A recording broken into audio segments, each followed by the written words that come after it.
Bonjour à tous. Plaisir de vous voir, même si on ne vous voit absolument pas. On est complètement aveuglés.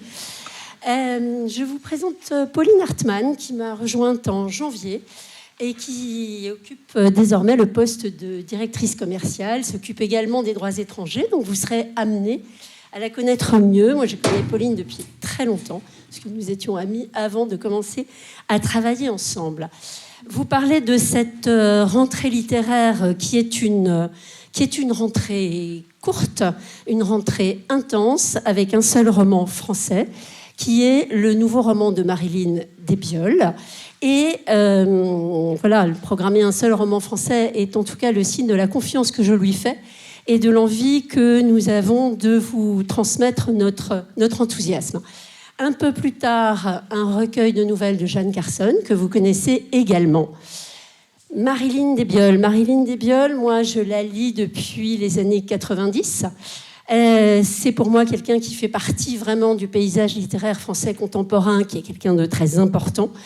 Grâce aux 20 ans de la maison, le journal Le Monde m'a posé quelques questions. Maryline a lu cette interview, m'a écrit et m'a dit qu'elle souhaiterait me rencontrer, qu'elle aimait bien la manière dont je parlais d'édition. Donc, acte.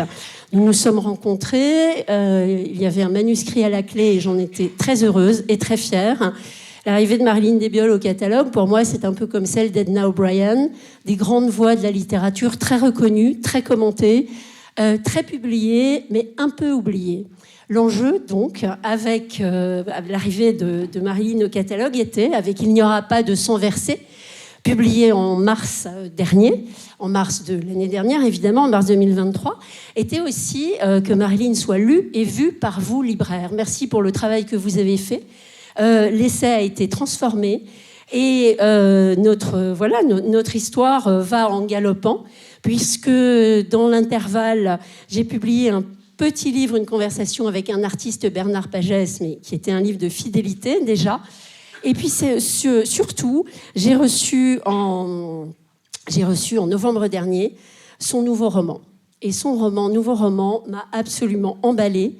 Son nouveau roman, c'est un roman dont j'ai eu l'impression d'avoir quitté les filles, les jeunes filles, les très jeunes filles, qui ont mené la première grève de femmes, la première grève ouvrière dans l'industrie de la soie à Lyon dans les années 1860, et de les retrouver là, mais de manière tout à fait différente. Vous vous souvenez que dans Il n'y aura pas de sang versé, il y avait une métaphore de la course, et là, on est dans un contexte tout à fait différent, on est dans le monde contemporain, on est dans l'arrière-pays niçois, et je vous lis un extrait. Courir le plus vite possible, c'était entendu, mais courir plus vite que les autres n'arrivait pas à son entendement. Elle ne courait pas relativement, mais absolument. Elle ne pouvait pas atteindre les sommets absolument. Elle courait plus vite que les autres, elle les dépassait sans les voir, elle était ailleurs.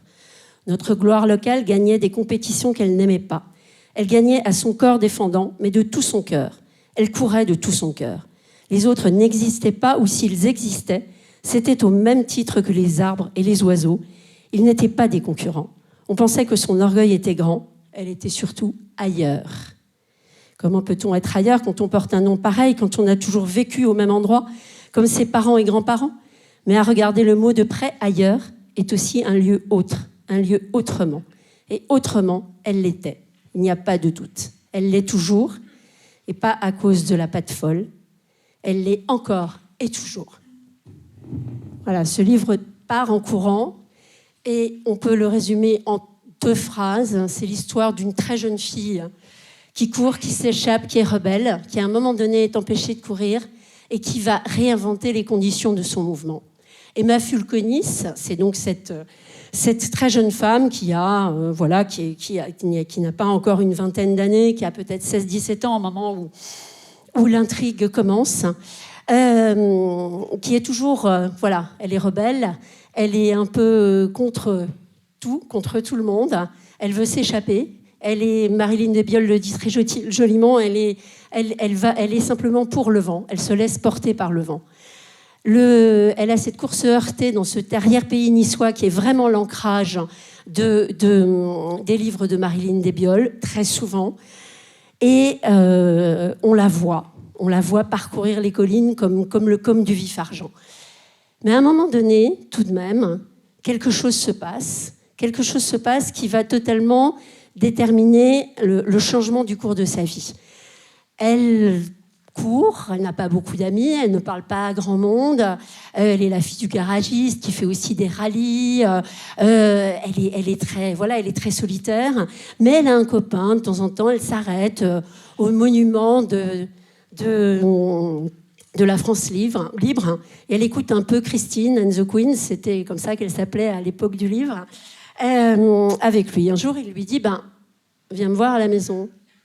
Elle a le temps de frapper, elle entre et elle se fait vraiment bondir dessus par un molosse. Et là, elle se fait déchirer la jambe. Elle se fait déchirer plus exactement le péroné. Et l'autre nom pour le péroné, c'est l'agrafe, d'où le titre du livre. S'ensuivent des longs mois d'hospitalisation, des longs mois de rééducation, des longs mois où elle craint, ses parents craignent qu'elle ne perde sa jambe, parce qu'en plus de la fracture, va s'ajouter une infection générale qui s'appelle un syndrome des loges. Bref, elle vit une espèce de cauchemar de souffrance. Dans ce cauchemar de souffrance, dans ce temps passé, dans l'indistinction le trouble, de la maladie, de la douleur, il y a quelque chose qui la taraude. Quelque chose qui la taraude, c'est la phrase qu'elle a entendue. Elle se dit même qu'elle ne l'a peut-être pas entendue, tellement ça lui paraît invraisemblable, au moment où le molosse s'est abattu sur elle. Mon chien n'aime pas les Arabes. Et là, le roman prend un tour complètement autre, c'est-à-dire qu'on quitte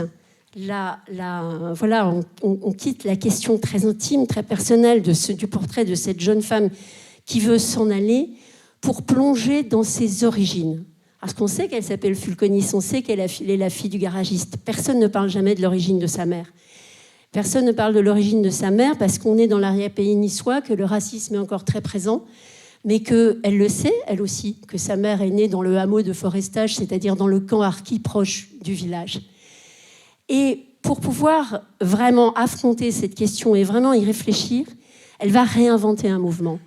Et à cette quête quasiment politique qui va être la sienne, qui va être celle du livre, va s'ajouter quelque chose qui est magnifique, qui est une quête poétique. C'est-à-dire quand on est immobilisé sur un lit d'hôpital, on ne peut pas chercher, on ne peut rien trouver. Et elle va réinventer petit à petit le mouvement. Ça vient au moment où son frère lui dit « Tu sais, le chien qui t'a mordu, il a été euthanasié. » C'est la première fois qu'elle pleure. Elle est effondrée d'apprendre cette nouvelle et elle invente une cantilène. Inventant cette cantilène, elle se rend compte qu'elle peut bouger au cœur d'elle-même, elle se rend compte qu'elle peut inventer une danse. Et le livre va avancer sur cette crête avec l'invention d'un mouvement qui est d'une grâce absolument extraordinaire. Et puis, en même temps, cette quête, cette enquête pour retourner au village, pour aller retrouver une forme de mouvement possible. Le texte déboîte avec cette phrase absolument magnifique de Marilyn Desbioles. Et vous allez la suivre dans cette recherche d'une certaine manière d'origine. Mais ce que je trouve formidable dans ce livre et ce qui signe un grand écrivain, c'est le point de vue narratif. Le point de vue narratif, en fait, c'est le nôtre. C'est le point de vue du cœur, c'est le point de vue de ceux qui la regardent. Alors évidemment, ce sont les habitants du village, c'est ce cœur antique qui l'accompagne, avec d'abord un champ très large, on la voit courir dans les montagnes, on se rapproche d'elle, on est tout près d'elle, on est à l'hôpital, on est dans la maison de rééducation, avec des scènes absolument magnifiques. Et puis petit à petit, le champ s'élargit à nouveau, le champ s'élargit, mais sur le village, sur ce pays, et sur cette guerre d'Algérie qui ne passe pas. Donc ce livre qui articule poétique et politique, pour moi, c'est le meilleur livre de Marilyn Desbioles. Il s'est écrit dans cet élan magnifique qui est l'élan d'une émancipation, l'élan de l'émancipation d'une toute jeune fille qui va réinventer la possibilité du mouvement pour elle. Je rajouterais juste que ce livre, qui a donc une langue magnifique, est vraiment un livre qui nous a bouleversés et qui nous habite et qui reste longtemps, qu'on a envie de relire. Donc voilà, certains d'entre vous l'ont déjà reçu, mais n'hésitez pas à vous adresser à moi pour que je vous l'envoie, pour ceux qui ne l'auraient pas reçu et qui souhaitent le lire. Et j'espère que vous serez nombreux, qu'il vous plaira beaucoup, autant qu'à nous. Donc le livre de Marilyn Debiol paraît le 29 août et le 19 septembre paraît le recueil de nouvelles de Jeanne Carson qui s'appelle « Le fantôme sur la banquette de la banquette arrière ». Le fantôme de la banquette arrière. Jeanne Carson, vous avez défendu les ravissements, vous avez défendu les lanceurs de feu. Vous savez que cette autrice irlandaise originaire de Belfast a une énergie narrative assez incroyable. Vous savez que sa création s'ancre beaucoup dans le réalisme magique. Ses livres de référence, c'est Son temps de solitude, Les enfants de minuit de Salman Rushdie. Et elle s'ancre totalement dans son territoire aussi. C'est-à-dire qu'elle est née en 1980 en Irlande du Nord, à Belfast. Elle a eu 18 ans au moment du processus de paix. Les troubles sont là tout le temps. Les troubles sont là tout le temps, mais avec les troubles, comment pouvoir y échapper par l'imaginaire? Et ça, c'est très irlandais, c'est très anglo-saxon, c'est très irlandais du Nord aussi, cette présence un peu des fantômes, d'où le titre du livre. C'est un recueil de nouvelles. Vous savez que dans les pays anglo-saxons, quand un écrivain dit qu'il a écrit un roman, on lui dit oui, bon, ok. Mais quand il écrit des nouvelles, là, il est vraiment un écrivain. C'est vraiment la discipline maîtresse. Alors, je sais qu'en France, c'est un petit peu plus compliqué, mais vous verrez en lisant ces nouvelles-là que Jeanne Carson est vraiment au sommet de son art, parce qu'il y a la contrainte de la brièveté. La nouvelle, c'est une esthétique. La nouvelle anglo-saxonne, particulièrement, c'est une esthétique avec une construction des personnages, une chute, et elle mène extraordinairement ses récits. Le livre vient de paraître là en Irlande, aux États-Unis, en Angleterre. Elle a un succès phénoménal. Elle fait une tournée, là, en ce moment, elle est à Prague. Enfin, en tout cas, elle fait le tour des festivals et elle viendra pour le Festival America, raison pour laquelle on l'a programmée juste avant le début du Festival America. Juste vous en donner un avant-goût avec une nouvelle, Le fantôme de la banquette arrière, qui contient absolument tout ce que je vous ai dit, c'est-à-dire à la fois ce réalisme total. On est ancré dans l'Irlande de la guerre civile, et à la fois cette échappée vers l'imaginaire. Quelle autre solution dans ce pays-là? Le fantôme de la banquette arrière a pour narratrice, pour héroïne, une gamine qui s'appelle Ruth, qui est adolescente, qui en a un peu assez de voir sa tête sur les panneaux publicitaires du village, parce que ses grands-parents n'ont rien trouvé de mieux que de la photographier pour faire de la publicité pour la confiture qu'ils essayent de vendre. Ça ne marche pas très bien. Du coup, le grand-père décide d'acheter une voiture et qu'il y aura dégustation de confiture, puisque ce sont les vacances, et que la grand-mère partirait en voiture avec la jeune Ruth, avec la gamine. La voiture arrive, et là, Ruth trouve que c'est bizarre qu'il y ait un type sur la banquette arrière. Un type qui a l'air d'être en costume funéraire, qui a les cheveux un peu gras, en forme de casquette. C'est très étrange. Elle entre dans la voiture avec la grand-mère. Il est évident que la grand-mère ne voit pas le type. Mais elle dit « Qu'est-ce que ça sent la cigarette ?» Et en effet, Ruth, qui voit le fantôme, se rend compte qu'il allume cigarette sur cigarette. C'est apparemment l'ancien propriétaire de la voiture. Elle essaie de parler avec lui. Il n'est pas très bavard, mais à un moment donné, quand même, il est piqué au vif parce que Ruth lui dit « Oui, ben on est dans notre voiture. » Et il répond bah, « C'est quand même moi le propriétaire. » Et là, elle se rend compte qu'il est de l'autre espèce, c'est-à-dire irlandais de la République irlandaise. La petite tournée se passe plutôt bien. Il est un peu attendri quand même, ce fantôme de la banquette arrière, par cette gamine, parce qu'à un moment donné, elle lui dit « Toi, t'es gentil avec ta famille, parce que tu sais, moi, j'en ai plus beaucoup. Ma mère, elle a sauté sur une bombe. » On sait dans quel contexte on est. Et puis un jour, il dit pas grand-chose, toujours pas grand-chose, mais un jour quand même, il lui dit « Arrête-toi. Dis à ta grand-mère de t'arrêter. » Et elle sent qu'il y a une urgence.